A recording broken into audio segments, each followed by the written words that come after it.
Crawfordsville white officers, we know of 2 that served with the black troops. During the Civil War, white officers were in charge of black troops because it would have been very dangerous for blacks to be in charge of black troops. One of these was Henry Campbell, born in Crawfordsville, Indiana, and Wabash College connection. He was born in 1845. They came to Crawfordsville, where his father John had a grocery store. And with the help of Eli Lilly, he enlisted as a bugler in July 1862 at the tender age of 16, serving with Lilly's 18th Indiana Light Infantry Battery. Henry Campbell lived at 211 East Pike Street while here in Crawfordsville. He left the war as Eli Lilly's aide. We don't know the story behind that, but he did write a book entitled 3 Years in the Saddle, a Diary of the Civil War, and it chronicled his time with Eli Lilly as well as the time of his officer with the 101st United States Colored Troops Infantry. He admits that a colonel secured his position without him having to take the required officer examination, and we're guessing Eli Lilly had something to do with that. By January of 1866, the U.S. Colored Troops 101st mustered out, and Henry came back home. We have a semester roll. There's a lot of very interesting things about him. Now, the 101st has very interesting history. It was organized in Tennessee in September of 1864. And it was attached to the defenses of the Louisville and Nashville Railroad Department of the Cumberland by March of 1865. Their main job was to guard the railroads, make sure that they didn't become Sherman bow ties like Sherman did on his march to the sea. Then he went to Tennessee, then he went to Alabama. We know from Henry, as well as the history of the 101st, he was at Madison Station, Alabama, the second Madison Station in Alabama, Scottsboro, Boyd's, and Boyd's Station, among other small skirmishes, but these seem to be the ones that pop up in the research. And this is in his own writing. I love this. November 18th, 1864, received an official notice of my appointment as second lieutenant in the 101st U.S. Colored Infantry yesterday evening. This afternoon, I reported in person to Colonel Bernard, who has very kindly procured a place for me in his regiment without having to pass an examination. So he fully admitted it. Got paid on the 15th, where he drew a whopping $145. Just 1 year since we was paid last. How old is he in 1864? He was born in 1845, so 19. So yeah, he and the colored troops at the time were receiving about 1/4 of that, and digging latrines and fighting battles, and please refer to the movie Glory. All right, so here's a little bit more. 3 Years in the Saddle. I encourage you to read it. It's a hoot. This guy must have been a real charge at parties. But he was an alumnus of Wabash College.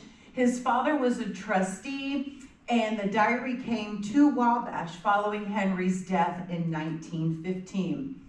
It is a narrative primarily covering Eli Lilly's exploits.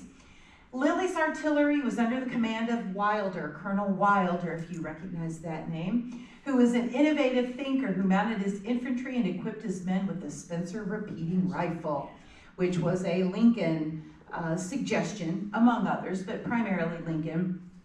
He was part of Wilder's Lightning Brigade, and that bunch of young men, I think, probably was one of the most active groups during the Civil War.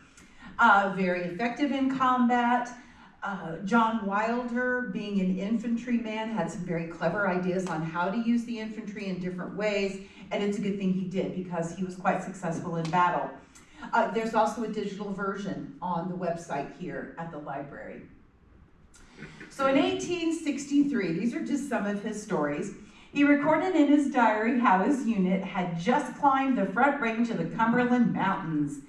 A rainstorm impeded their ascent, making the road exceedingly steep, slippery, and winding. As they labored upward, the soldiers were enveloped by a dense fog. Suddenly, as they approached the top of the mountain, they found themselves entirely above the clouds, looking down. Campbell wrote, quote, "On one of the grandest sights I ever witnessed," unquote. The sunlight poured through the rain, creating hundreds of rainbows on the sides of the mountains beneath us. He was 18 at the time, and he really had a hard time putting this sight into words, but at least hopefully for a time, the group was able to forget the war. And then there were some other less majestic writings. One day in June of 1865, a group of his officers and several young ladies visited a city called Dunbar in the area, which was very heavy in caves, to go spelunking, and it still is a cave haven. Henry mused about the reasons that these rebel, young, impressionable young ladies would venture out with a party of Yankees and black troops. Now, there's a story behind that. Henry does not embellish, but we can let our imaginations run wild. He offered no details, but they enjoyed themselves, and then he added, without incident, which with that kind of a group in public, you can just imagine the possibilities there. And then in December of 1865, a friend of his, Lieutenant Hunting Jessup, married a Miss Nina Cobb, who was the daughter of an ex-senator of the Confederacy. Union married rebel here. Henry felt this, quote, spoke well of officers, of black soldiers, and offered a wide step in the direction of reconciliation, of which Henry was definitely a proponent. In his mind, Henry believed if anyone had predicted a few years ago that the daughter of a rebel senator would have married a Yankee officer of black troops, they would have been shot on the spot. And these are his words, not mine, but I definitely agree that that probably would have occurred. They don't offer a whole lot about this. I've looked up Hunting Jessup, and I apologize. I do not remember anything about him. All right, so after the war, Henry Campbell comes back. He establishes himself. He's very active in the Grand Army of the Republic, and he operates Campbell Brothers Dry Goods, which we have pictures of his business here in town.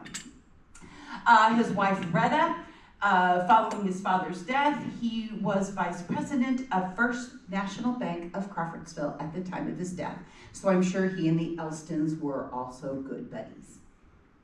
All right, this, we think, and I stole this from the Crawfordsville Library.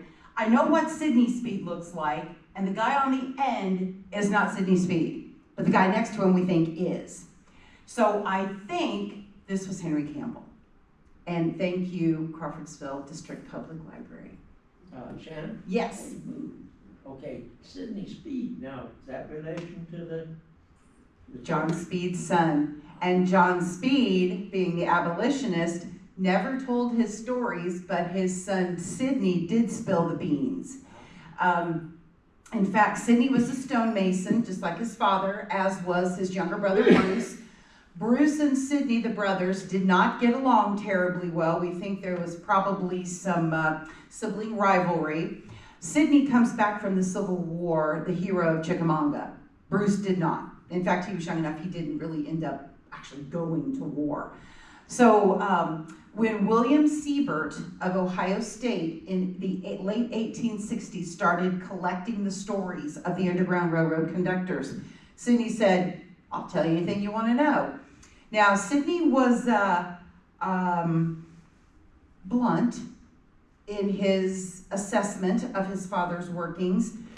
We aren't really 100% sure Sidney agreed with his father's choice. The letters are here. We have digital copies of them here at the library in the archives, and you can also find them in William Siebert's book. There were a couple of portions of the letters that had very colorful language, which was interesting based upon his father's choice. All right, now I could be wrong that this is Henry, but this is my best guess.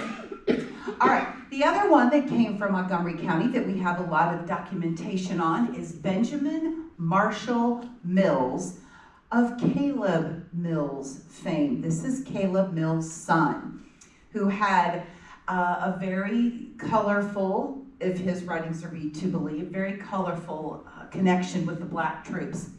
He was born here in Crawfordsville in 1846. His father, Caleb, was the first Wabash College professor. Their home still stands on the Wabash campus.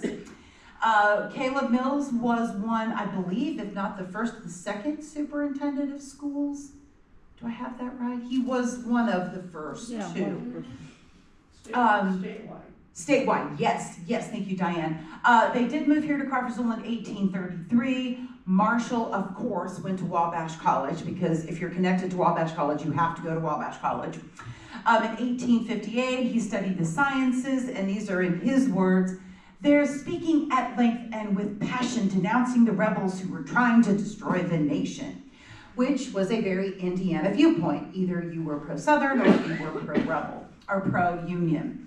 In 1863, he joined Company C of the 108th Indiana Volunteer Infantry to deflect John Hunt Morgan's raiding up through the Ohio, across the Ohio, or from Kentucky into Indiana. John Hunt Morgan had a very colorful foray into Indiana. Didn't really do a whole lot of damage, just created a lot of fear. At one point, a Wabash professor, Henry B.B. Carrington, was ordered to go south to take care of John Hunt Morgan, but got drunk and missed the train. So by the time, I can tell you B.B. Carrington stories from now until the cows come home. He was a piece of work. At any rate, unfortunately, 6 days later, Morgan gave up. He and his troops just said, "We're done." They didn't make it. Benjamin Mills, who he preferred Marshall, as I understand it, but his troop was disbanded, mustering out of Indianapolis, and he comes home. For some reason, which no one seems to be willing to indulge upon the details, he found it difficult to prove another assignment. So we don't know if he didn't prove himself well, or, it was late 1863.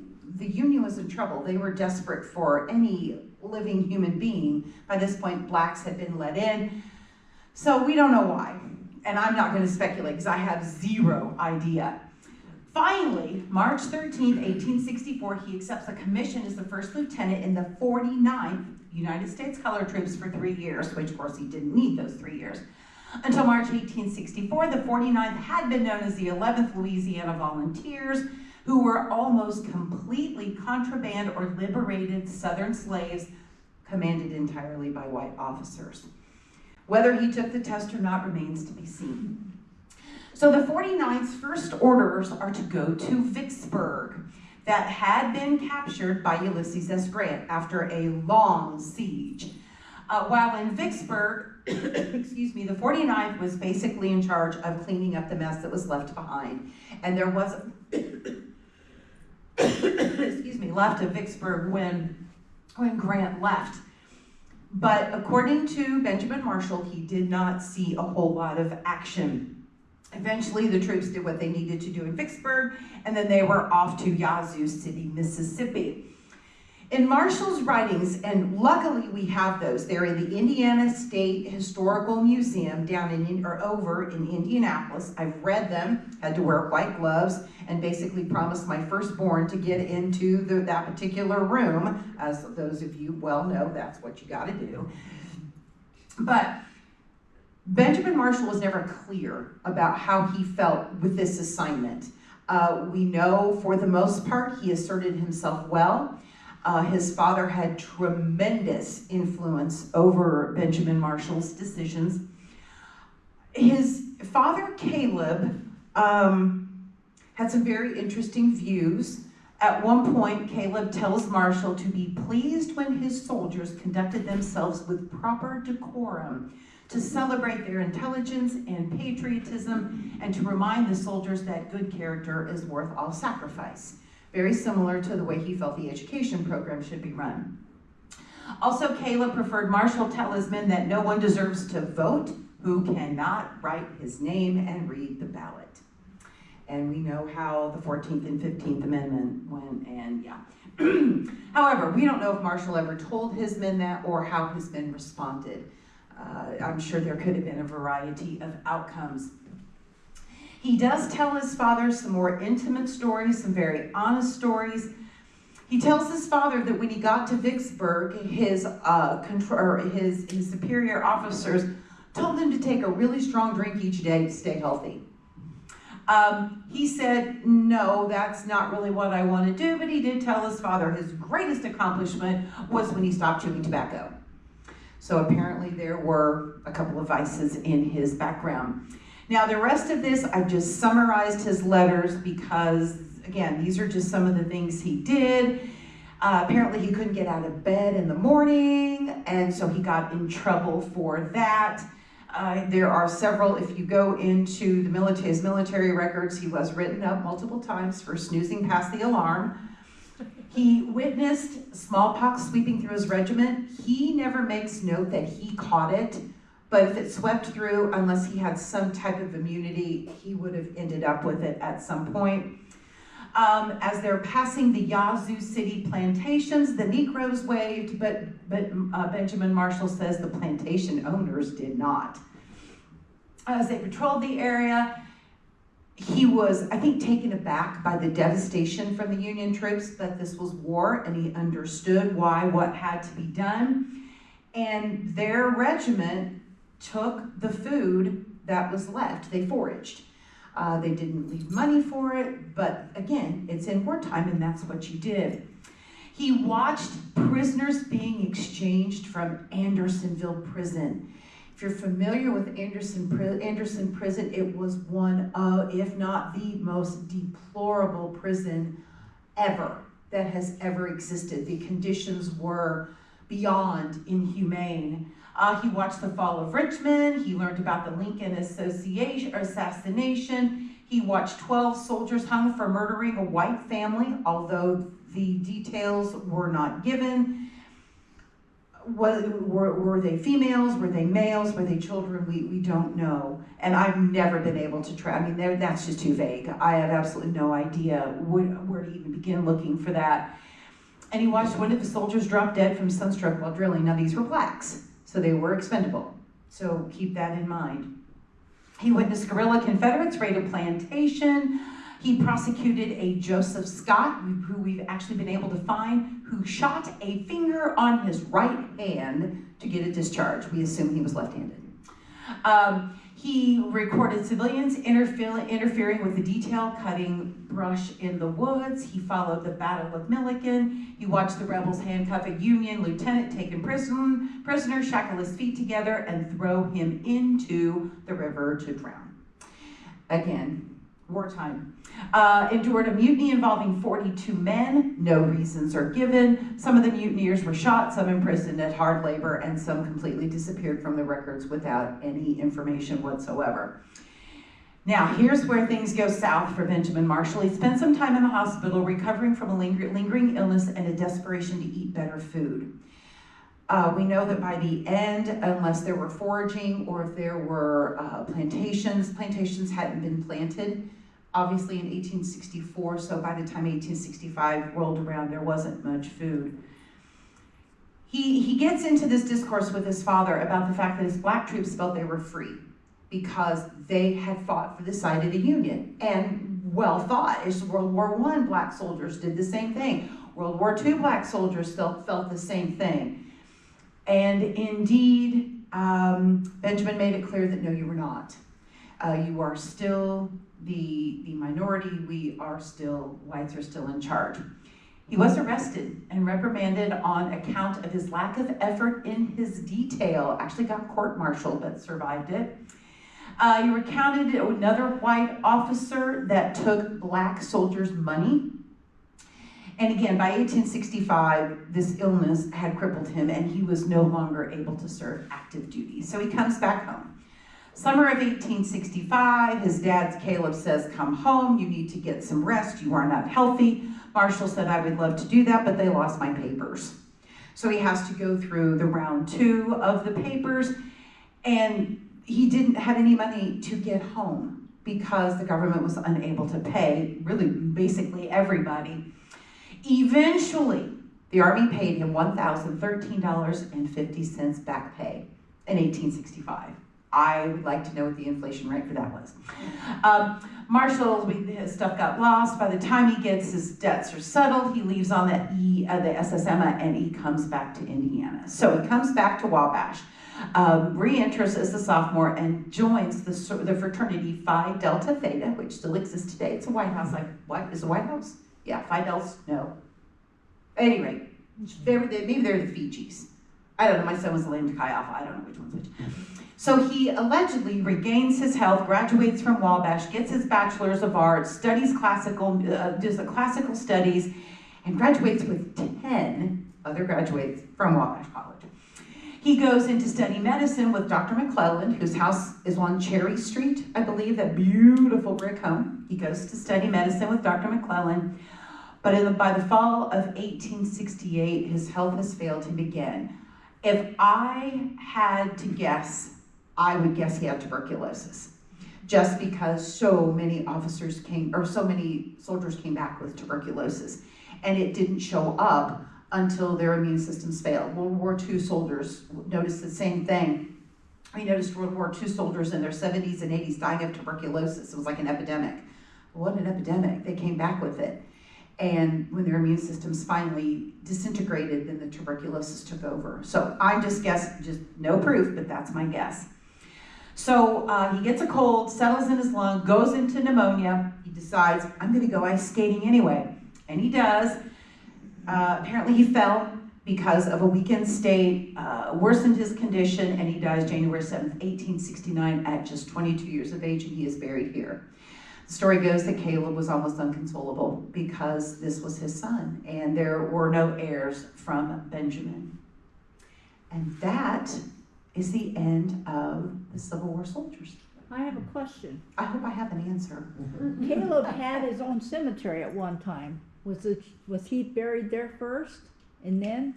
Sure. No, I really haven't the Because faintest there's idea. a It's a lot great of the question. old cemeteries in Crawfordsville that they were buried at, and they moved them to Oak Hill. They did, yes. And I am guessing if it was Caleb Mills in charge, Caleb Mills got what Caleb Mills wanted, especially in the world of Wabash and education. Unfortunately, it didn't control his son. So I am guessing, yeah, they probably moved Yeah, him. because I think most of the little cemeteries were moved in the 1880s. Which he would have already been gone by then, Yeah. absolutely. I wholeheartedly agree with that. What cemetery are you asking about? Caleb Mills, didn't he have a cemetery? Yeah, there's a Mills cemetery. Beth has an article in probably the Montgomery Magazine Mm-hmm. on consolidating the little cemeteries. Right, I've got a book upstairs that talks about consolidating to Oak Hill, That would but make sense. most of them are in the 1880s. Okay, then he would have been 12 years gone. That's when Elston Grove was moved, you know, the Elston's. Yeah. Yes, and Isaac lost control, yes. Oh, Isaac was not happy. Okay, before I shut up, this could not have been any better time. Vicki Hudson Swisher and Betty Chandler and Erica Robinson Frazier and the League of Women Voters are doing research on the Lincoln School. Whether it was the first school, the second school, or Lincoln as a rec center. If you have any recollections, we just need stories. I will come interview you. It has to involve ice cream at Dairylicious or the Dairy Queen, or, you know, I don't miss a whole lot of ice cream. But we would love to interview you. If you know of someone who you think might have a connection to Lincoln School, we know we're looking for needles in a stack of a needle, and we know that most of the history is gone. We've been able to find all of the professors/teachers except for 4. The first 2, which we know are white, but the first professor was named M.D. Winburn. Seriously, you type in Winburn and you get sunscreen ads. And then the second one was Annie Rikers. And we know nothing. We can't find them. It's like they didn't exist or they were misspelled or something, we don't know. Charlie Arvin, prior to his death in 2000, wrote a book. And Deli pointed me to it, and it had a list of all of the Lincoln teachers. And then I took that list and I just went through. We have a Wabash intern that we got a Wabash grant to help us out. He met Deli today. Deli will put him to work because there's got to be stuff on microfilm we're missing because not all the newspapers are digitized yet. But we're hoping we can find something because we want to tell the story. And we don't want the whitewash story. We want the story of what it was really like to attend a school where they had 60 kids and one teacher in all grades. Shannon, okay, so I'm assuming from what you're describing, this Lincoln school here was a black school. It was, yeah, there were 2 sites to it. Mm-hmm. Now, my question is, was that all black schools named Lincoln School? A lot of them were. Got one in Lafayette? Mm-hmm. Yeah, a lot of them were. And for obvious reasons, yeah, a lot of the black schools were Lincoln. As time passed, that wasn't the norm, but yeah, you'll find, you type in Lincoln School and you will get like 1 million hits within a billionth of a second. And they're all over the north, not the south, of course, but the north, yeah. In the 1880s, in the 1850s and 60s, there were laws passed, either you integrated them or you built them equal facilities. Well, separate but not equal, as we well know. And so the first Lincoln 1 was built up in the north end, which is at that time where the blacks were living, near Bethel. It was the corner of Spring and Walnut. Valentino's is now on the property. The hatchery, well, now it's Napa? Yeah. Is it Napa? Right behind Napa to the north would have been where the first building was. And then when the industry moved east, the blacks all moved east to get jobs because they didn't have transportation. And of course, those areas now, the black areas are all, they've been dilapidated and they've been torn down for several years. The last house, I think it finally went down about 3 or 4 years ago. But the second building then was built across from Mid-States, Walden now. There was a school in the interim, and it was the tin school, because the second Lincoln building wasn't ready to go in 1930-ish, 33-ish. So they built a tin school out of leftover tin, like shingles. And it was nothing but a disaster, because at night, the black men would come in and gamble. There's lots of great stories along those lines. And then when Lincoln 2 was built, the windows were on the back of the building, not the front. And they allegedly did that because that way that people driving by wouldn't be affronted by little black children learning in this classroom. We have some very colorful stories of some incidences that we've been able to find. Deli's dug out a lot of them, but we need more, because there's this we're good with Lincoln 1. We've got that as far as we can go. But Amy, God bless Amy, you're in the article. I put you in there. She found 3 attendance books out of 44. So we have 3 attendance books, and we're hoping that with what we learned from them, we can, because these black children did not get a good education, and a lot of them didn't have very good attendance. They had to go to work. So we need Lincoln 2 stories, because we know there are still some people around that remember the corner, which I understand the corner, which would have been Pine and Wabash. That was where the meeting and greetings of the black community occurred. And don't be white unless you were invited. My husband actually would tell me stories of when he would go down there to play basketball, because there are basketball courts still there, that you better have a black friend with you, and if you were white, don't show up unless you had an invitation. So yeah, and Vicky won't tell me some of the stories, but I think there were some trysts that occurred in the area. Lincoln 2 was eventually torn down in 1981, and one of my former students did his Eagle Scout program. He planted all those trees in and around the area, and according to him, all you got to do is dig about a foot down and you'll find a brick. So if you see my name in the police blotter, you'll know why. But I'm gonna get a brick. If it's the last thing I do, I'm gonna get a brick. So League of Women Voters finally adopted that we would work forward with the project. Vicki and I have been able to get 2 rather large grants to help us through this. And we've got people coming out of the woodwork saying, we'll help you financially, we'll help you pay for this, there's money here, there's money there. So we want a marker. We're going to get a marker, one way or the other. It may take me 2 or 3 years to write that application. Diane Moore is gonna help. Because she did the Mayor Holloway Wilhite. So we're gonna get it. I know it'll probably take us 3, 4, 10 tries, but we're going to get it. They want to get those out there, probably on the first try. Well, I mean, in fact, I talked to Casey Pfeiffer, correct? Is that, okay, lovely, lovely person. And she gave us a lot of very helpful hints on what we should do and what we shouldn't do. And so finally, I said, well, Casey, I said, we've had some people around here write them. Oh, well, who is it, Diane Moore? She goes, oh, just have her help you. I said, okay. And I said, well, then we've got Deli Moore. Oh, well, why do you need me? Well, because I need to know exactly what I need to do. So one way or the other, we will have a marker for that Lincoln School, because I, as a teacher in the school district, didn't even know there was a Lincoln School until about 25 years ago. And somebody said, oh, you need to look into Lincoln School. I said, well, what was Lincoln School? Because I didn't get here till the building was gone. And then we started researching, and we're finding out very interesting discussions in the community that were closely covered in the newspaper. And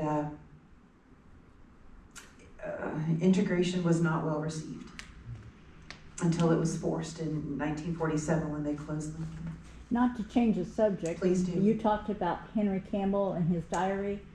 I worked with Bill Helling and Beth Swift and Wabash College to transcribe that. That's fabulous. Oh, he's got great stories in there. Plus, if you look at the book, he did some fantastic maps.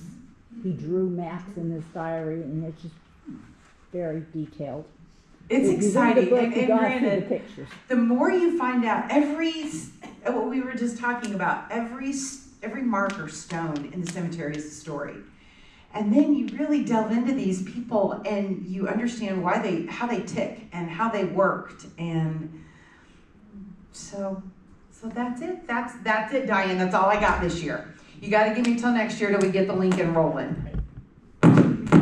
Okay, I'm sorry. I'm using the... Where is the 1950 census? Did it ever leave that first table? Stephanie. Oh, come on.